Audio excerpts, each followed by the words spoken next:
Good evening, everyone. This is Dr. Brett Dworkas of Performance Chiropractic here in Olathe, Kansas. I would like to welcome everyone this evening to the second of our January trilogy of seminars. With the beginning of every new year, so many people set goals where their health is concerned.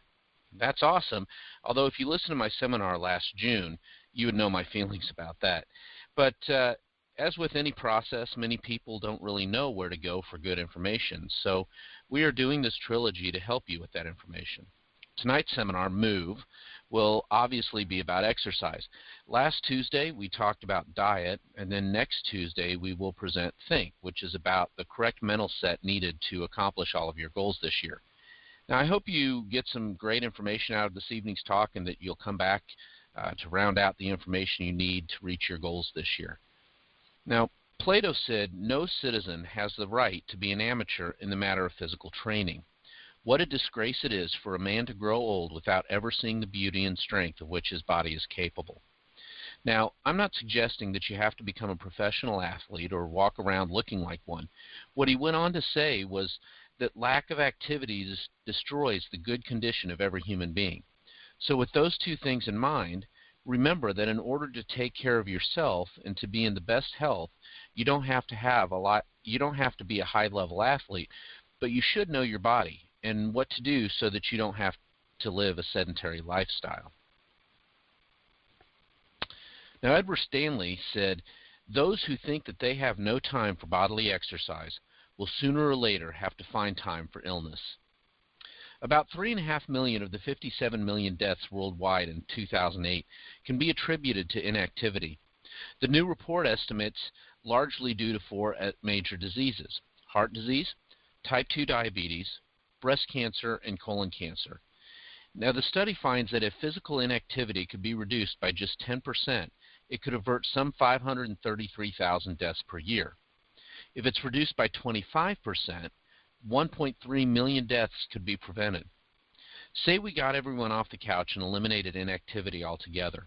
The life expectancy of the world's population would rise by about 0.68 years, more if you discount those who are already active, comparable to the effect of doing away with smoking or obesity. And that was actually published in the Journal of Lancet. Now, there is no coincidence that the increases in technology have led to even a more sedentary lifestyle. Just look at these facts. Less than 5% of adults participate in 30 minutes of physical activity each day. Children spend more than 7.5 hours each day in front of a screen.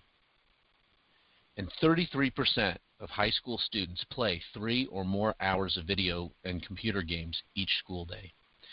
We have very poor standards that have been set, which consist of waking up via an alarm, jumping in the shower before work, grabbing a cup of coffee, getting to the office, coming home, eating dinner, and then going to sleep while bypassing any physical activity whatsoever. And when it comes to our children, the lack of movement is even more severe because more often than not, kids are coming home from school, sitting on the couch and texting, playing video games, or talking to friends on Facebook without moving their bodies. It feels like only yesterday when it was normal for children to play outside, sweat, get dirty, get yelled at for staying out too late with their friends and playing ball, and then going to sleep because energy depletion since it was actually used during physical activity. It also feels like yesterday when adults used to wake up to go to the gym or watch an aerobics video or do push-ups and crunches simply to get the day started, right? The WHO, the World Health Organization, released a study on physical activity, or lack thereof. And after sharing these statistics, I'm going to open your eyes to a strategy that it's going to be fun, sweaty, and results-driven. The WHO stated that, first, physical activity is the 4th leading risk factor for global mortality. Second, regular physical activity helps to maintain a healthy body. Third, physical activity can include sports or hobbies. Fourth, both moderate and vigorous, intense physical activity brings health benefits. Fifth, people aged 5 to 17 must accumulate at least 60 minutes of moderate to vigorous physical activity daily. Amounts of physical activity greater than 60 minutes provide additional health benefits. Sixth, Adults aged 18 to 64 should do at least 150 minutes of moderately intense physical activity throughout the week, or at least 75 minutes of vigorous activity throughout the week, or an equivalent combination of moderate and vigorous activity. Now, in order to be beneficial for cardiorespiratory health, all activity should be performed in bouts of at least 10 minutes in duration. Seventh, the main recommendations for adults and older adults are the same. In addition, older adults with poor mobility should do physical activity to enhance balance and prevent falls 3 or more days per week. When older adults cannot do the recommended amount of physical activity due to health conditions, they shouldn't just not do anything. They should be as physically active as their abilities and conditions allow. Eighth, inactive people should start with small amounts of physical activity and gradually increase duration, frequency, and intensity over time. Inactive adults and older adults and those with disease limitations will have added benefits when they become more active. Some of the items above might seem obvious, but my question for you is, are you active? The title of this seminar is Move Well: Why the Shake Weight is Killing Our Country. And the reasons for this is that I find many people are looking for the easy way out. If I shake this device in an awkward motion, I'm active. And guess what? This really couldn't be further from the truth. Shaking your arms or sitting on the couch with a vibrating belt isn't making you active, which is what you need in order to avoid becoming a statistic. And I apologize if I'm coming across too boldly, but it bothers me to no end when I see the statistics of people who are dying from completely preventable illnesses. So let's dig into these strategies, because I know you're going to absolutely love what you're about to learn. The first strategy is to make this sustainable. One of the challenges that people face when beginning to incorporate physical activity into their lives is that their approach is completely unsustainable. They go from a sedentary lifestyle to 60 minutes of hardcore fitness 7 days each week, starting at 4 a.m. in the morning during the winter. Do you see my point? There's zero sustainability to this strategy. And although your intentions might be fantastic, your results are going to be less than adequate, because you might follow through for a few days or a few weeks, but the odds of this approach working in the long term are pretty slim. Don't think of training as a means to lose weight. That mindset's also usually unsustainable. Instead, view working out as a way to feel better. If you feel sluggish and slow during the workday, start your morning with a 10 to 20 minute walk or a cardio session to loosen the joints and get your blood flowing. You don't have to play basketball, but you don't learn to play basketball by launching three-pointers, so why would training be any different? My recommendation is to try and incorporate physical activity into your life for 30 minutes 3 times each week to start the process. Once you fall in love with the results and the experience, you can ramp it up. But 90 minutes each week for a lifetime is far better than 420 minutes for 1 week of your life. Strategy 2 is to get sweaty. I often see people who perform some level of physical activity, and they look exactly the same after their workout as they did before it started. Now, I'm not passing judgment. I applaud these people for doing something physical, but what if you were to challenge yourself to sweat during every workout? Outside the benefits of sweating, which are improved skin, that actually lowers body temperature, fights sickness, etc., it's also symbolic of working hard towards achieving something. Imagine if you hired someone to do your landscaping, and when they came to give you the bill of $200 for your home, they were completely clean. They had no wrinkles in their shirt, zero sweat. Would you question whether they actually did what they said they did? It's time to sweat and be proud of it. The next strategy is one more. In a fantastic film called Pumping Iron, which documents Arnold Schwarzenegger's journey to the Mr. Olympia, his competition was Lou Ferrigno. And when they were training, Lou's coach kept on saying, one more, one more. The point of this brief story is that part of the challenge with physical activity and the world of results is willpower to push yourself to do just one more rep, 1 more minute, 1 more set past failure. I get it. This is a turnoff for most people. But what if you were to challenge yourself to just do 1 more in all the areas of your life? How would everything change for you? Well, let's start with physical activity and push yourself to do just 1 more of anything. The fourth strategy is to make it fun. You don't need to be a hamster running on a treadmill to get physical activity. You can pursue anything that gets you moving, even chores. I know people who clean their own home, and they make sure that when they're cleaning, they're doing jumping jacks, they're running in place, or performing squats, etc. You can be cutting your lawn and really pushing yourself. You can be taking a dance class and get your heart rate up, or you can take an aerobics class and get the benefit from the energy in the room. There's an infinite number of possibilities to getting active, and it should always be fun. If you begin to feel like your routine is becoming monotonous, then it's time to make a change.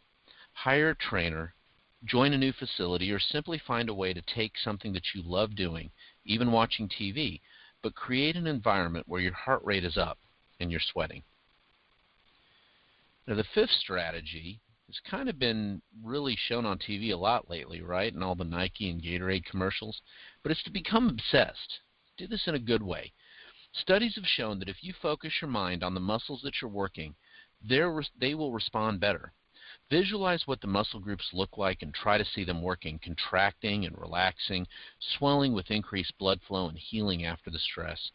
When you become obsessed with the results of what you are doing and you begin to picture what is happening while you're doing it, the outcome will be extraordinary. I was once told when I was working my chest I should literally see my chest growing, expanding, and becoming more defined. I was told that when I was running I should see the pounds slipping away so that I can see my body show through. This is extremely motivating, and I started to become obsessed with myself in that good way. The sixth strategy is to make it functional. Functional exercise is absolutely essential to elongate your muscles and allow you to move well and not become too muscle bound. Now, while I hate that term because people often think of being muscle bound as just being big, trust me, I've seen some athletes that make me look tiny that are flexible as a gymnast. Seriously. The point here is that you don't want to lose flexibility, and you want to be able to make sure that your new gained strength is applicable in real-world situations. So I want to share some exercises that will help immensely. And if you want to visit the office to learn how to perform these exercises without getting injured, I'd be more than happy to help. So here's 10 exercises. A medicine ball squat with an overhead lift, a stair climb with a bicep curl, a hip extension with a reverse fly, a diagonal reach with a medicine ball, a lunge with a back row, a knee lift with a lateral raise, a push-up with a hip extension, a torso rotation with a medicine ball, a supine bridge with an arm extension, and the 10th one is a dynamic prone plank. These 10 exercises can be performed as one giant superset, which means that there's no break until all 10 are completed, and you can perform this same routine 3 times. This is a fantastic functional exercise routine that I know a lot of people do. They can get 30 sets done in 30 minutes, and I would be happy to answer any questions before you pursue this set of functional movements should you choose to do that. Strategy 7 is to get a partner. Have you ever said to yourself that you're going to begin exercising on Monday, but Monday never really came? This is because you're a human being. Like all of us, we all need accountability and support. Getting an exercise buddy or a personal trainer will help keep you motivated to show up, even when the alarm clock is telling you otherwise. In addition, everything is more fun with a buddy. Plus, you're going to push harder, stick with it longer, and celebrate your results together. It's also nice to have someone counting on you to be on track with them, and this will give you an opportunity to plan your physical activity with someone else so that it's a team effort. Make sure to find someone who pushes you and that you can push them also, so that together everyone wins. And this is another thing that we've done in our office. We've managed to be able to hook a couple people up to work out together, and honestly, everybody's getting great results. The last strategy is boogie. You need some high energy and dynamic music to keep you going, even when your mind and body is telling you to stop. When you are ingrained in a song, that minutes will fly and the results will be exponentially better. Research conducted at Brunel University has confirmed that listening to music while you exercise could increase your endurance by up to 15%. Whilst many athletes routinely use music to enhance their workout, this is the first time that research has actually proved its benefits. However, the research, which was conducted by Dr. Kostas Karageorgis, found that only certain music genres aid the workout, and some music is totally inappropriate. There's also a pretty defined speed that must be adhered to, and tracks should ideally be between 120 and 140 beats per minute to maximize the results.